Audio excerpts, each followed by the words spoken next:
people wonder what it means to do art with mathematics, and there are some obvious ones that you'll see a little bit later on. But one of the things that that means is you look at the structure of when you make things. And so you have the example here of a situation where you have a technique that has a very strong structure and that tells you what you can or cannot do, and you can obviously depart from that and then things start to fall apart sometimes. But the structure will bring out the mathematics, and what I try to do is create pieces that show the mathematics so that people realize how mathematics is not just boring old computations, but also something very beautiful to look at. And sometimes these inspirations also come from times when people believed that the universe was all harmonically connected to mathematics, so they tried to force scientific theories to have simple mathematical relationships. And this is an example where Owen Jones, who wrote The Grammar of Ornament, also had propositions that determine the balance of colors that would be beautiful. Origami is the obvious example that people often go to, where the size and shape of the paper determines what kind of folds, what kind of geometries you can make in the shapes that you're making. So here we have some jewelry that I made based on those ideas. The necklace, well, okay, I'll move on.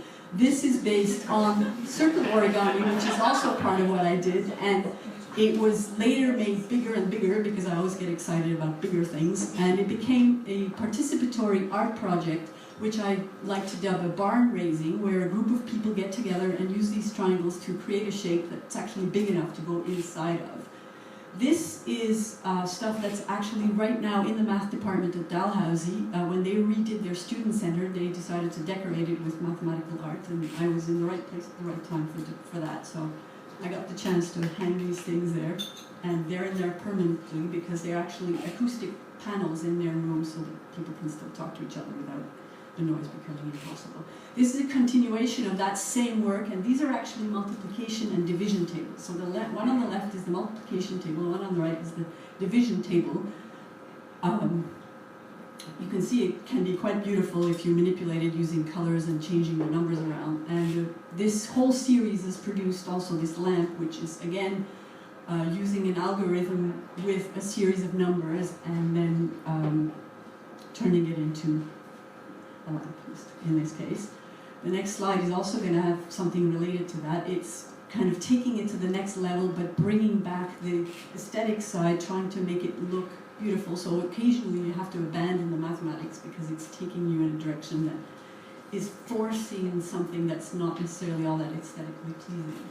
Moving on to, and of course color comes in, and I always try to use color. And in fact, in a lot of my work, color is one of the aspects that I use to signify the mathematics. Here I use black and white. It's actually related to that previous multiplication and division table where I would say, well, from red all the way to yellow is going to be black and all the other colors are going to be white. And these are all the different ways you can then do that. And this is then was used as a vocabulary to create further pictures. This is an exhibition I had at Viewpoint Gallery a few years ago when I was a member there. And the photographs were manipulated using those multiplication and division tables. And you'll see just a second in the next slide that the one on the far right there with the lizard, we're going to see a close-up and you'll recognize the multiplication and division table on the right and the whole picture on the left. So this was printed on silk because for me those structures suggested almost kind of weaving structures. And so I wanted to connect that with textiles, and in fact that was the beginning of when I started to work in textiles. And in the next slide we see that I used those same patterns on a jacquard loom to weave another photograph that I had created. This is my foot, and it's interesting because I actually have wide feet, but because when I wove it, it stretched it. It wove it not as packed as it should be, and now I have a slim foot. It's 6 feet tall, but it's a slim foot. And this is the beginning of my working with weaving, and here we have something where I played with the numbers that are involved in designing a weaving pattern, and the optical illusion that you see there with the squares that float is completely incidental. I was not planning that at all, but when it came out, everybody got very excited about it. And here, on my last sabbatical, I was in England, and I came across this building that had interesting tiles in it. And the tiles fascinated me so much that I started to play with them and come up with variations and mathematical ideas of how many ways can you do this and how many ways can you do that. And this is, you know, just the beginning of this particular project, and I've got a long way to go. I also play with fractals. This is an example taken from the Hilbert curve, which is a space-filling curve that's kind of connected to fractals, but I reinterpret them using multiple filters and renderings and different interpretations.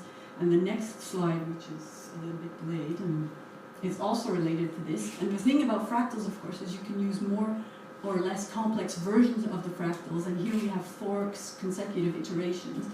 And this is woven with ribbon. And you'll see, you can see that the more complex it becomes, the more different paths and circuits there are, so the more colors I use. So I use, again, color to signify information. And this is inspired from the work that I'm doing with a research group at Mount St. Vincent University now, where we study the mathematics in textiles specifically for educational purposes. And this is kind of an entomological study of weaving methods that are used in the South Pacific, where they make these mats that have holes in them. And this is a larger example in the same kind of group that uses some of the ideas from the previous slide but incorporates them into a single piece. And this piece is large enough that the ribbons are actually 1 inch wide. So it's actually quite large, and it goes into 3rd dimension and plays into topology and other mathematics. And particularly in the end, we're interested now in diagramming from the educational perspective, but also from the aesthetic perspective, because diagrams have their own beauty, never mind what they signify. And hopefully one day this is going to be a page out of a book that we're writing together. Thank you.